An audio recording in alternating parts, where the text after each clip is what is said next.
ना भाई। वाह अब एकरा पे जवाब हमरा बड़ी अच्छा आवेला।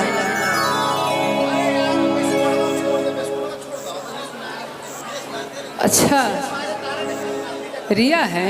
अच्छा नाम याद आ गया अब नाम याद आ गया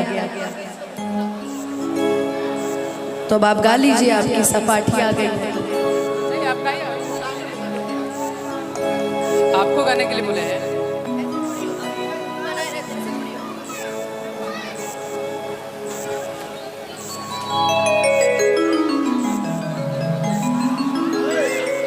लगाइए भैया ना सिए रहे। अब टाइट होके गा दे सकत नहीं। शुरू से एनर्जी ना मिलत रहे ना, दूध पीनी है तो ठीक हो गई।